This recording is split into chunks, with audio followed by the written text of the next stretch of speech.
welcome back to the garden. I'm Kaylee, this is Rooted Revival, and today we are going to talk about 10 veggies that you can grow in your garden, whether you're an experienced gardener, a beginner gardener. These are ones that are super easy to direct sow. That means you can plant them right in your garden beds, and they're going to produce really quickly. Most of these you can go from seed to harvest in about 60 days.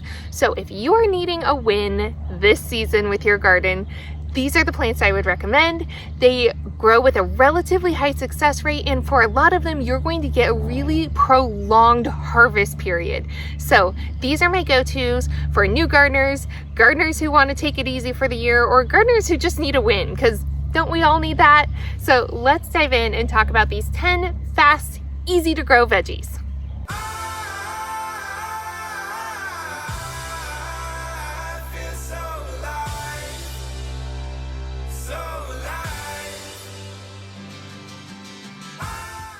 Okay, let's dive right in so that we can talk about these amazing veggies that you can grow successfully from seed this summer. So even if you have a short season, hi Stan, he's gonna come join us. These are ones that are going to be great for your garden. The first one is summer squash. So there's a variety of summer squashes. I think a lot of us get hung up on the zucchini, and don't get me wrong, zucchini is a garden staple. I have to have my zucchini, but there's so many more options. Some of my favorites are yellow squash. So there's crookneck squash, there's bumpy ones, there's smooth ones, and then also scallop squash, or it's sometimes called flying saucer squash. But basically there's yellow or white ones, and they look like this. They are all fantastic, easy to grow plants. Now with these, they're super easy to direct sow in the garden. You just want to wait until your soil has warmed up to at least 60 degrees. And so once you're past those nights where it's getting below 50, I don't know what's wrong with him today. With any of your summer squash, you're gonna want to start them in your garden bed directly. Plant a couple of seeds into each hole and give them at least a foot to 2 feet in space so that they have plenty of room, because the plants get pretty big. Now around them, sometimes I like to sow greens and lettuces, things like that, and those big leaves can kind of help shade them. So if you want to double up on your harvest, that's a good way to do it. Within about 50 to 60 days, usually depending on the variety, you're going to start harvesting your first squash from them. And as anybody who has grown zucchini knows, just a few plants, you're going to have enough to feed yourself and your neighborhood. So make sure you're drying them, freezing them. I love to grate up my zucchini. So with my zucchini, I love to grate it up and freeze it in 1 cup portions so that I can have zucchini bread ready to go throughout the year. And then you can also dehydrate it. If you have a dehydrator, you can cut them into slices and dehydrate them. They're great to throw into soups, stews, chilies, things like that. So definitely don't miss out on your summertime squash. They're amazing, and they will give you an abundant harvest, and they are so easy to grow. So summer squash, zucchini, crookneck squash, yellow squash, all of those. That's my first suggestion for you. Okay, veggie number 2 is okra. And I don't have any to show you right now because I haven't sown it yet. But that's the great thing about okra, is it doesn't take long to grow. Now, when I started growing okra in Idaho, I had never had okra before, and I had no idea how delicious it was. Most people in the north, like northern gardeners, don't always grow okra. Like, it's not a common crop, but it became one of my favorites. So okra is in the same family as the hibiscus, so it produces beautiful flowers, and then it's the seed pod that actually is the okra produce that we eat, and it produces a ton, and the more you pick them, the more you'll have. So this is a heat-loving crop. Again, that's why a lot of northern gardeners don't grow it. So I wait until my soil is nice and warm, 60, 70 degrees. So that's why I haven't planted mine yet. But what's great is it can go from seed to producing in about 60 days. So I'm still able to get in a full harvest before the end of the season. And it's super easy to seed save from. If you save a couple of the seed pods at the end of the year, you'll have no problem ever needing to buy okra again. Oh my goodness. You're so helpful today. You're so helpful. Okay, the next super easy, quick crop to grow are beans. So depending on the variety, beans can start producing as early as 60 days after planting, all the way up to 100 days depending on the type of bean, because the great thing about them, there's a huge variety. So there's pole beans, and there's bush beans, and there's drying beans, and there's snap beans. So let's quickly talk about them. So overall, beans love the heat. So again, you want to wait until there's no more frost and you want to plant them directly into your garden bed. That's how they're going to do the best. Now, if they're a pole bean, you're going to want to make sure that they have a structure, you know, like the trellis you see in the background, that they can climb up. Sometimes I'll even use old tomato cages and just plunk them in the ground and let them climb around those. That works great. You know, even some bamboo posts, things like that. You can make trellises very easily for your pole beans. And pole beans are going to produce throughout a longer season, and they just keep growing and producing. And so pole beans are a great way to go to get a really abundant harvest. Now we also have bush beans, which don't need vertical support. They aren't going to climb like a pole bean does. So these are ones that only get about 1 foot to 2 feet tall max, usually a foot, foot and a half, and they produce the bean pods right on it. Now, within those groups, then we have drying beans and basically like snap beans or fresh beans, green beans. There's a variety of different names that they go by. So obviously you have your fresh beans. Those are the ones like your green beans where you pick the whole pod and you eat them. Some of these, like your Blue Lake bush beans and things like that, those are your really fast producing ones. So you can go from seed to harvesting your beans within 60, 70 days, depending on the variety. And so what you want to do with those is that they have a little bit shorter life period than the pole beans. So pole beans will just keep producing, whereas bush beans set a really heavy crop. And then once they make that crop, that's kind of the end of their lifespan. So with them, what you want to do is sow a new crop of them every few weeks. And that's going to give you an even longer harvest. And again, they're so easy to grow. Just wait till your soil warms up.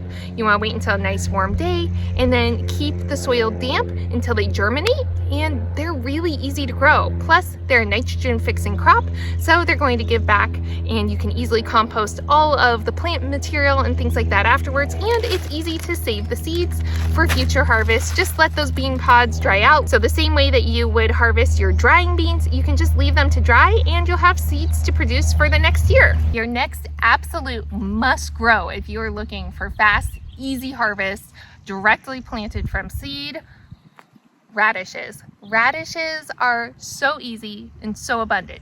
So the key thing to radishes is that they actually like a little bit cooler soil. So they're one that you can plant earlier in the year or as we're moving into fall. And what's great about it is so many radishes will produce around 20 to 30 days. Crazy, right? So the fastest producing varieties that you're going to have are going to be like your cherry bell, your French breakfast, your white icicle. All of those will produce around 20 to 30, 35 days. And it will go literally from seed to this in no time.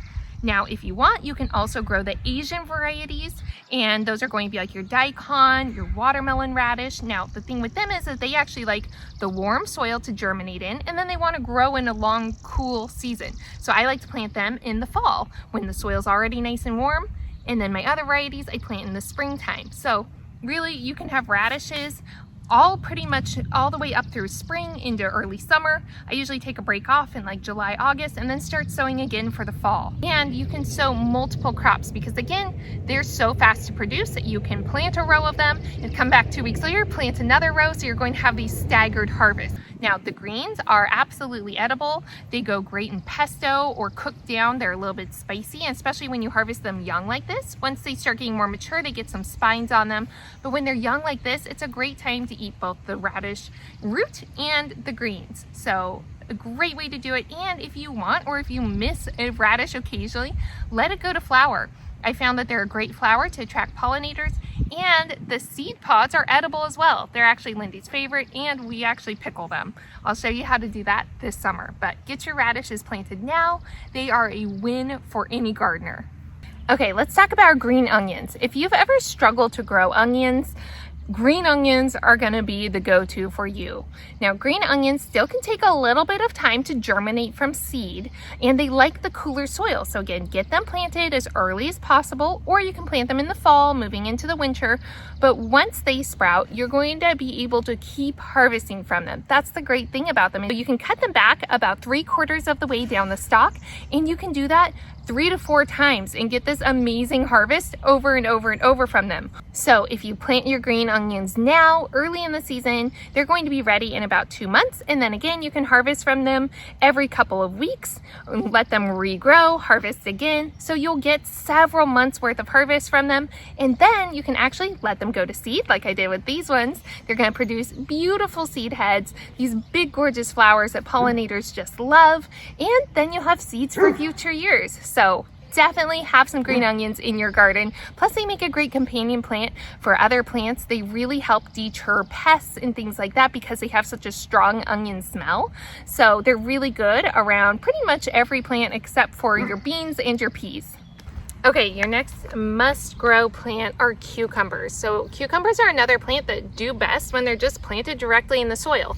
So again, they like the warm weather, so wait until that soil warms up to around 60-65 degrees, and you're gonna wanna stake them. So grow them on a trellis like that, or an arbor, or again, you can just use a tomato cage, plunk it in the ground, and plant your cucumbers around it. Look at this guy, he's already producing. So while I start some of my cucumbers ahead of time to get a jump on the season, because I love my cucumbers, I also direct sow them in the ground once the soil has warmed up. So they grow incredibly well from seed, and you can go from seed to harvest in about 60 to 70 days depending on the variety. Some of my favorites for slicing cucumbers, I love the Market More. It just has a really mellow flavor. It grows really well, and it only takes about 65 days to go from seed until you start harvesting. And then for pickling cucumbers, I really love the Muncher. It's a nice smaller size cucumber, but again, like a really good flavor. It's not really bitter, and it's about 70 to 80 days I find on average until this one starts producing its first fruit. It's amazing how fast these grow. And the thing with cucumbers is that they like to set a heavy crop of cucumbers, and then after they've produced those cucumbers, a lot of times you'll see the plant kind of die back, the leaves kind of yellow, just doesn't look as good, and that's just because it's coming to the end of its life. So save a couple of those ginormous cucumbers there at the end that you've missed for seed so you can have more to plant next year, and plant some new ones. So I successionally plant my cucumbers, so that's why I have these ones. I've started early, and then I have my seeds that I plant once these ones go in the ground. So these ones have about a month and a half jump start on the ones I start from seed, but that way when these guys are fizzling out, these ones are growing in. So if you want, you can plant some of your cucumber seeds now and then come back in about 3 to 4 weeks and plant some more so that you have a nice long harvest from them. Okay, let's talk about kale, because most people either love it or hate it. So if you're a person that loves it, kale is definitely one of those plants to grow in your garden. So it's one that's also going to enjoy the cool weather a little bit more, but it's really heat tolerant. So when you're getting it started, try and get started from seed when the soil temperatures are a little bit cooler, and then let it enjoy the summer. It's one of those heat resistant greens that we can really harvest from all year long. So in fact, these plants, even though they're starting to bolt now, they have actually been going all winter long. So what's great about kale is that it produces for a very long period of time. So you're going to be able to start harvesting baby young leaves anywhere from like 60 days, and then up until about 90 days is when you're going to be starting to see those really big leaves. And there's a ton of different varieties of kale, so you can find one that tastes the best to you. There's Russian blue, the Scotch curled, there's the dinosaur kale, and just tons of different varieties. And what's great is it's not only heat tolerant, but it's also cold tolerant. Again, this one's been growing all winter long through the snow and everything like that. So it's just a really resilient plant, and you might find that you actually really enjoy it when it's homegrown and it has that nice fresh harvested flavor. Next must grow if you want a super fast harvest crop are carrots. So the great thing about carrots is that they can be harvested at any time. So whether you want smaller carrots or bigger carrots, you know, baby carrots or full-sized ones, it's up to you. Most varieties of carrots are ready within about 70 days after you seed them, and this is another variety that's going to do best when you plant it directly from seed. Now, one key to carrots is that they actually prefer the cooler soil. So it's one of those ones that you're gonna wanna get planted earlier in the year if possible. They're going to do best and germinate the best in cool, dark, really damp soils. So springtime is really key for them, but there's still some time in a lot of areas to plant them in early summer. With your carrots too, you're also going to want to make sure that you have loose soil. So make sure you work that soil before you plant your seed. Make sure it's nice and loose, no rocks, things like that. You can even mix some sand in. They love sandy soils. Just nice and easy for them to put down these big old tap roots. And you can always use those greens as well. You can dry them, put them in broth, things like that, or put them into your pestos. But carrots are a super fun one to grow. Homegrown carrots taste amazing compared to store-bought, so definitely grow some carrots. And if you're wanting a fast harvest, you of course can't go wrong with greens. Greens are so easy. Again, you just direct seed them, scatter the seed on the soil, kind of mix it in, and within a couple of weeks, you're going to have baby greens that are ready to harvest. And then for most varieties, within 40 to 60 days, you'll have full-size heads or full-size loose leaf lettuce. Now, along those lines, there are a couple different types of lettuce and greens. So primarily it's kind of broken down into Asian greens and mustards. So that's going to be, you know, your Mizuna, your bok choy, your spicy greens. Then you have your lettuces, which are traditionally broken down into kind of 4 categories, which is like your loose leaf lettuces, your butterheads, your crisp heads, and your romaines. They're all going to do best in the cooler season. So plant them in spring into early summer, midsummer, depending on your region, and then plant them again in the fall. And these are ones that you're going to want to plant successionally again, because you can only eat so many salads. So you don't want to plant a whole bunch all at once. Instead, plant a few rows of seeds every few weeks and then harvest successionally from those throughout the weeks. You can see I've got a variety of different stages in here because I come back through and kind of scatter in new seeds. I'm not much for the nice straight rows. You can see I've got some green onions mixed in. So I really like to have that variety. And then once it starts getting warm, if you give them some shade in the afternoons, that's going to help keep them from bolting or going to flower, trying to set seed. Or you can grow a more heat tolerant variety like the kale that we talked about. Chard is going to be a great one. There's also like New Zealand spinach and Malabar spinach, Auric. There's even long day spinach that can handle the longer days. So looking for a heat tolerant variety to get you through the summer, it's going to be a lot easier than growing more of your traditional lettuces and things like that. Save them for the spring into early summer and then grow them again in the fall. But 20 to 40 days, you're going to be eating salad. And finally, I have to mention broccoli. It's become one of my favorite crops to grow, and it's actually really easy to grow when you're growing it in the right season. So a lot of us try to grow broccoli in the summer and we can't get it to grow. And it's because it likes cooler weather. So if you're planting it directly from seed, which is really easy to do, and you'll usually have really good germination rates, you just need to do it when the soil's a little bit cooler. You can start it in the springtime and then harvest from it all summer long. And if you grow varieties that have a lot of side shoots, you can keep harvesting. So that's the greatest thing about broccoli. Number one is that, you know, when you grow it, it tastes so much better than store-bought.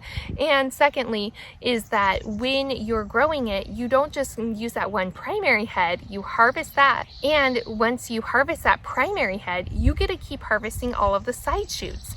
And depending on the variety, sometimes they'll produce side shoots all season long. So last year I sowed Solstice variety of broccoli. It's become one of my favorites, and I planted it in the springtime and literally harvested side shoots all the way through fall. So broccoli should not be underestimated, and really it's only going to take about 60 to 80 days depending on the variety to get to harvest. Those are my 10 must-grow veggies for new gardeners, or like I said, gardeners who just need an easy year and need a win. These are all crops that you can sow directly from seed and get a fast harvest, and then again, most of them are going to give you a prolonged harvest throughout the season. And if you do it right, you might even have seeds to save for future years. So don't wait, get those ones planted now. Remember to successionally plant all of like your lettuces and your onions, your beans, your cucumbers and your carrots, things like that, and then you'll have an even longer harvest. So get started on it now, and you will be eating all summer just from these 10 crops alone. So I hope you enjoyed it. Give this video a like if you want to, or subscribe. I try to post twice a week, so there's usually a tutorial style video like this at the beginning of the week, and then we also have our vlog, so if you want the behind the scenes of all the craziness of our life, that's posted on Friday. I'll see you next time. Happy planting.